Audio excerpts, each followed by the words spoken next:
live and direct from anywhere in the world. It's The Kelley Show with Dr. Kelley Mondesire. Hello, everyone. Welcome back. Thank you for joining me today. It's The Kelley Show, and I'm Dr. Kelley Mondesire. And I've decided to share something about me at the beginning of every show. And today I'd like to share what I wear around my neck most of the time. It's a gold boxing glove. And there's a reason why I wear this glove. It's actually my glove. And for those who don't know, I was a full combat Muay Thai kickboxer. And when I retired from the amateur ring, a very, very, very gifted jeweler had asked me for my glove. And she said she had a project she needed to do. And wouldn't you know, a few months later, she gave me back my glove and gave me this. So I hope to have her on the show as a guest to tell her story. She's got an amazing story to tell. But meanwhile, today on our show, I have a very, very special guest. Y'all are in for a treat. This gentleman is one of the most talented underwater photographers, and he also does time-lapse photography professionally. All of us that live on the ground, on land, you know, we see trees and fauna, flora, birds, animals, and sometimes we take all that for granted. But do any of us really know what's going on under the surface of water? And so today, you are really in for like some amazing, beautiful photography. And I have Mr. Sean Brosnan, who is known as the Fishtank diver. So welcome to the show, Sean. Thank you for joining us. How are you today? Can you tell me where in the world you are and what your background is, where you come from, and how did you come into the profession of photography? Yeah, so I'm originally from New Zealand. We moved to Australia when I was about 9 years old, and then I left on a backpacking holiday that was only supposed to be 6 months. And 28 and a half years later, I find myself now living in Dublin 22 years and traveled all over Europe and all over the world. Photography, I've had a love and a passion for nearly all my life. My first kind of big camera, I suppose if you want to call it that, or SLR camera as they call it, was when I was age 15, and I've just had a love for taking photographs ever since. Oh, there's your camera. So that was my first underwater camera. So wow. I learned to dive in Egypt in 1998, and I bought this camera in 1999. It's a C&C film camera. Imagine that back in those days when we used to use film cameras. And it was great, except the problem with the design, you can see from that the flash is bolted to the side and pointing forward, which is okay on land, but under the water we have plankton and all sorts of tiny microorganisms living in the water. So when the flash would go off, all you would get is this white backscatter back at you. So, but thankfully technology has moved on an awful lot now, and we have all sorts of lighting and rigs and things that we can take underwater, which allow us to take proper photographs. So. Wow. Tell me, why are you called the Fishtank diver?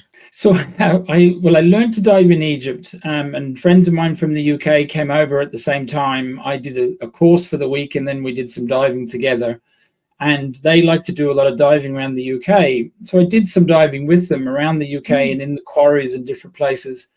But they keep trying to encourage me back to do more UK and even Irish type diving. But I keep saying, no, I prefer the warm waters. So eventually they called me the fish tank diver because I like to dive effectively in a fish tank. So it's just stuck, I guess. And we have some photographs of actually you diving underwater. And yeah, and this is like one of my favorite photographs, this beautiful, I think you call this a clownfish, the upper left of the screen, the happy looking guy with the stripes. Can you tell us a little bit about these photographs, how you shot them, where in the world you took these photographs, and what's going on in each photo? Absolutely. So the photo on the top left is a clownfish, or an anemone fish, they call it, also known as Nemo from the movies. But that that body, I guess, that it's living in is an anemone, which has tentacles and they're sticky. So the fish and the anemone actually work together and have a symbiotic relationship, and that the anemone lets the fish live in there, and then it draws other prey in and catches it, which feeds the anemone and then protects the anemone fish. So they're beautiful. And I took that about 2.5 weeks ago in Egypt. The photo on the right-hand side then is a manta ray, and I took that in the Maldives, and they are one of my favorites. So the manta rays grow up to 9 meters wide, just about the length of a bus. They weigh about 2,500 kilos, and they're harmless. And they will literally come right in above you and touch your head if you just stay still and you're calm, and they sense that you're calm with them.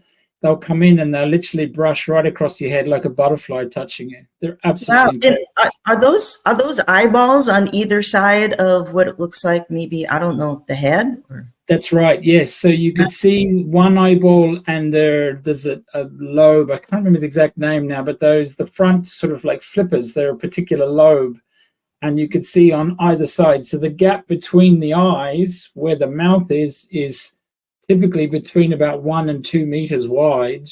Wow. And they open their mouths and they swim through the water and they filter the plankton out of the water, and that's how they feed, is on the plankton. So when they communicate with us with those lobes, and they literally they love interacting with people. They'll come in nice and close, and they're enormous, but they're absolutely beautiful and harmless. Wow, I didn't know that. And is that really thin tail, is that like a rudder for them to steer? No, that's sort of a protective device, I guess, for anything that any prey, I guess, that tries to threaten them. So it's effectively like a stinger, but they wouldn't use that against people. Oh, so they're different from a stingray, or are they the same thing as a stingray?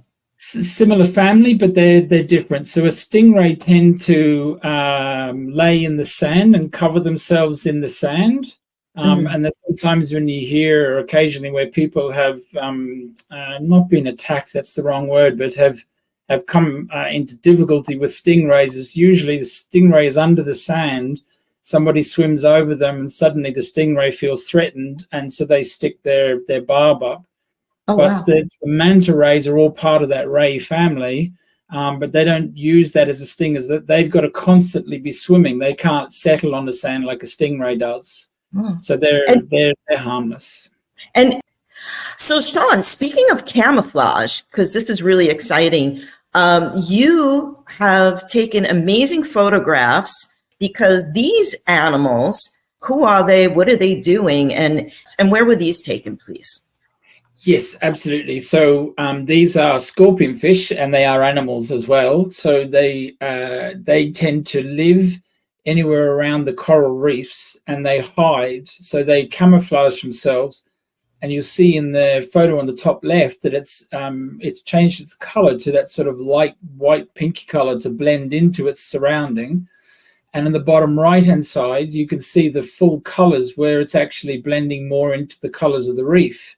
Wow. And what you've also got to remember here is that you don't see those colors underwater. So as we go deeper underwater, we lose light and we lose color.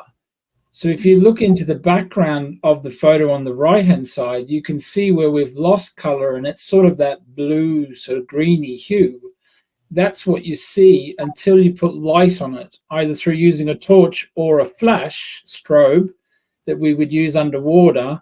And then we see the colors of the scorpion fish revealed. So these fish are poisonous. You don't want to touch them. They're very, very dangerous. And they lie incredibly still and wait for prey to go above them, and then they grab them. So that's how they survive. Sneaky. And then we have another photograph. What's going on here? Who are these guys? Yeah, so these are stonefish that are also poisonous, and these, I believe, are actually one of, if not the most dangerous fish in the sea because of the poison that they have. And they lie incredibly still, and the same thing, they wait for their prey to come across, and then they open their mouth and grab very quickly to suck them in.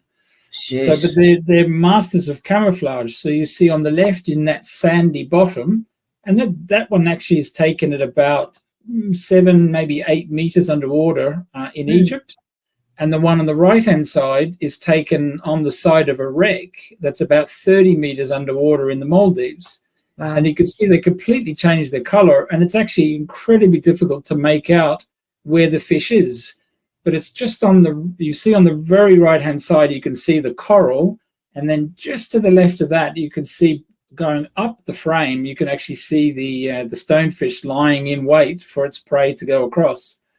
So they always tell us underwater you never touch anything, and this is one of the very good reasons why you never touch, because you never know what you're actually potentially touching. And is this an octopus we're looking at now? That's right. Yep. So all 3 photos are of octopuses. The one on the top left and the top right is the same octopus, but you can see how they've blended and changed the camouflage as it's moved across the reef. Wow. So then the octopus love communicating with people. And then in the middle, you see that's actually a tiny little baby octopus, which is smaller than the palm of your hand. And how do they communicate with people? So they usually use their tentacles. They reach out and they'll touch you. They might sometimes touch the camera. And once they're comfortable and realize that you're not a threat, then they will generally come closer. And the more you go back and the more you visit the same octopus, they start to become, they start to recognize you, I guess, and become more friendly and start to communicate more with you. They're absolutely incredible animals. Wow. Who knew? Wow. That's amazing. They're the nice guys, I suppose, but I know you have taken some amazing photographs of sharks. And I don't know about everybody else out there, but after I saw Jaws, I think it was about 12 or 13 years old. Oh, I'm showing my age, but I was terrified of the deep. And you have a different relationship with sharks. And this is a photograph of you. Now, where was this? Was this also under the ocean in Egypt, or where was that? Yeah, so different places again. So the top left are white-tip reef sharks, and that was taken in Egypt. The one in the middle at the bottom, that's a nurse shark, and that was taken in Maldives. And then the one on the right-hand side is somebody else actually took a photo of me. And what's really interesting there actually is that you could see my legs are crossed. Yeah, I don't even realize I'm doing that. So if you imagine when you're on land and we take photographs, we just stand still, and we're able to because of gravity. When you're under the water, everything's moving. Yourself, the water, the fish. So sometimes you've got to steady yourself or balance yourself to try and get that what do you call it? The steadiness, I guess, to take the photograph. But I love diving with sharks. They get such a bad rap. And they're very, very curious animals. They're generally very friendly animals. They're curious about the noise. They're curious what we're up to. They want to come in and check us out. They really don't want to bite us. They don't want to attack us. It does happen, but you really have more chance of, I think, of being bitten by a human than you have by a shark.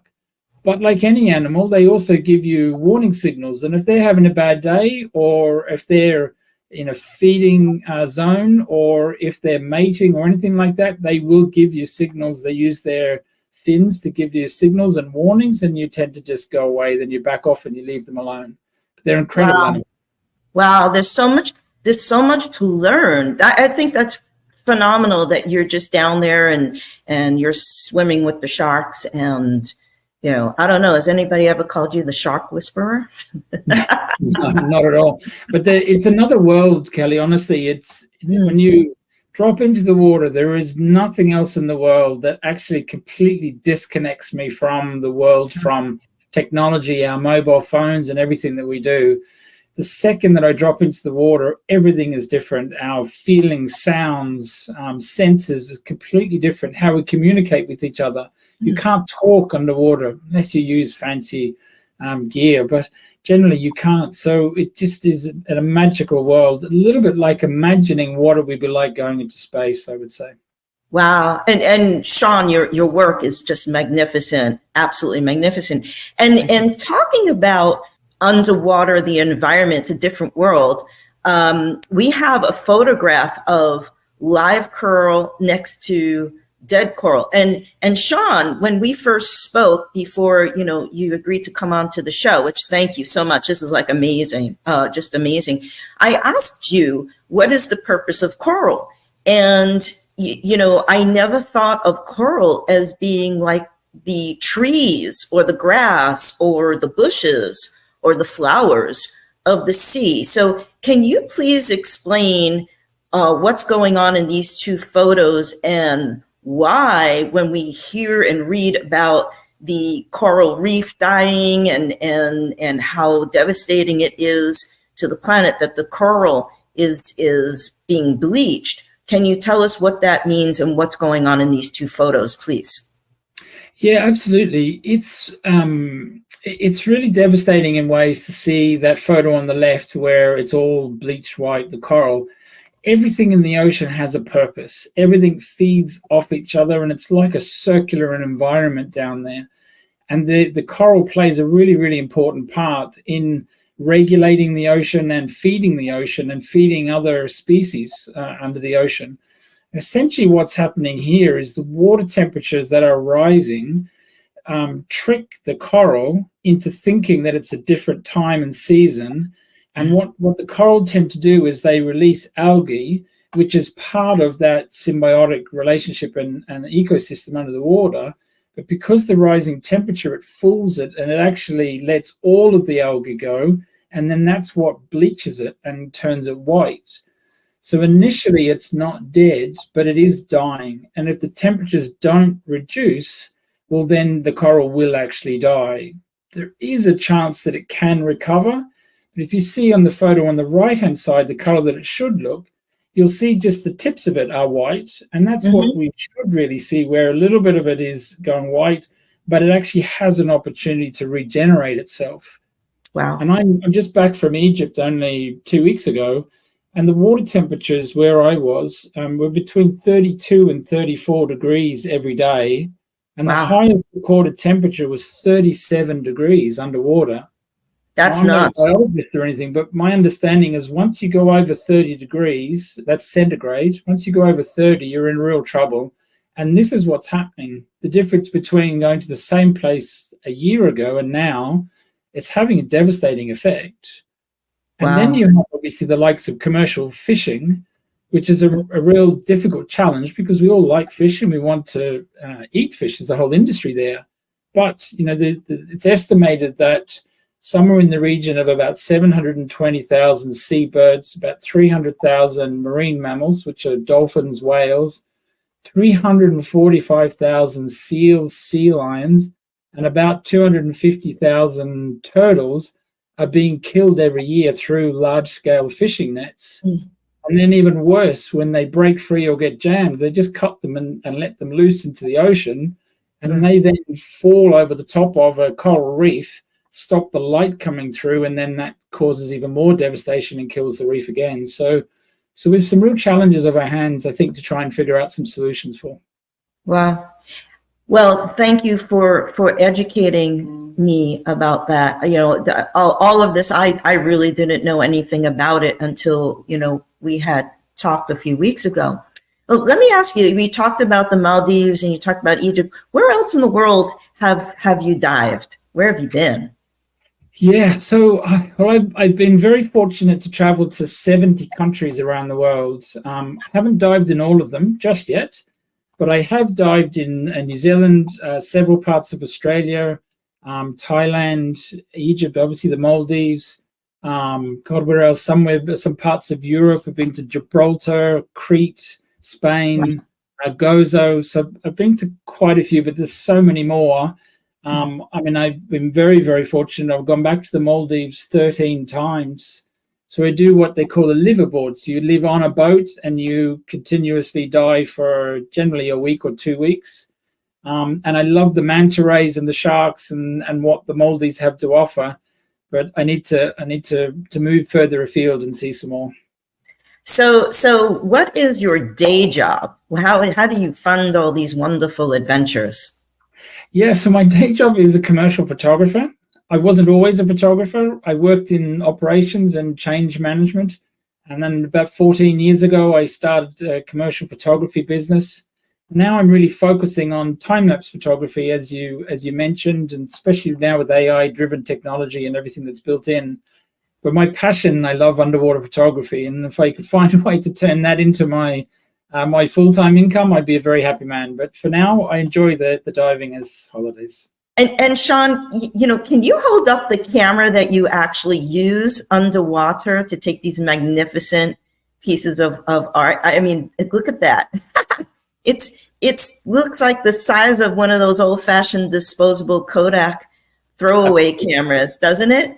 And if I hold up, that's my professional camera that I use commercially, and then that's my underwater photography camera. So it's really not about the camera that you use, it's about the techniques and how you learn to use lighting and everything else that really makes the difference. And more than using your phones, So size really doesn't matter when you're under the water. Absolutely, absolutely. Yeah. So have you exhibited your work? Any thoughts on exhibiting your work?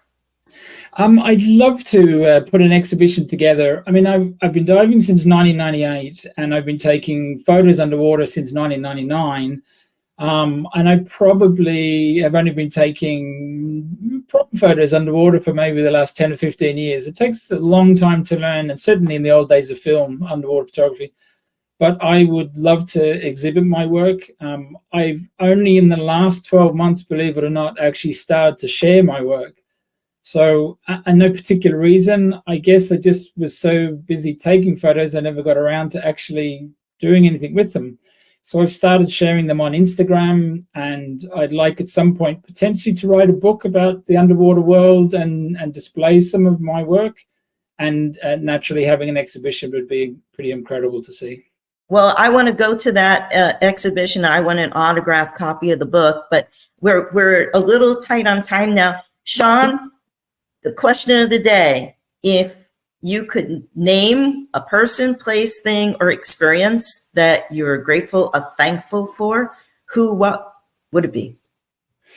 Yeah, there was a really interesting question. I think there's so many things that I'm grateful for in life, but I think the experience that I'm very, very grateful for. So myself and 4 friends cycled from one end of Ireland to the other, 765 kilometers in 7 days. Wow. I think we have a photograph of that, don't we? There's the game. Right. Wow. Yeah, that was at Malin Head. So from Mizzen Head to Malin Head, it's a very well-known cycle in Ireland. You can go up through the middle at about 500 kilometers, or you can go out there, effectively the Wild Atlantic Way, and that was 765 kilometers. 2 of the guys there had never cycled a bike before, and I've some physical challenges with my back and so forth. So to be able to achieve that and do that together, the camaraderie, the fun, the scenery, I mean, it was absolutely incredible. Wow. Well, Sean, thanks for being a guest on the show. Thank you for sharing all your amazing work. If anyone would like to reach out to Sean, hey, he could use an exhibit or a time lapse, whatever. We've got his contact information up here. Do reach out to Sean. And thank you once again, Sean. Thanks to our viewers today. I hope you learned something.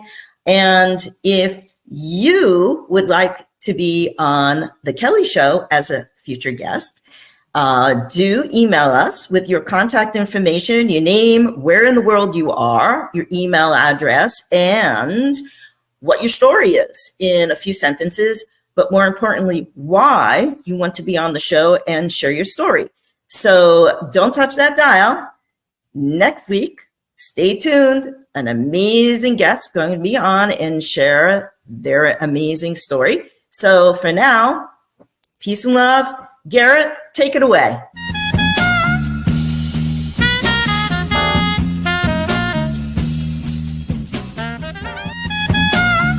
If you would like to be a guest on The Kelley Show, send us an email with your contact information, where in the world you are, and a brief description of the story you'd like to share today.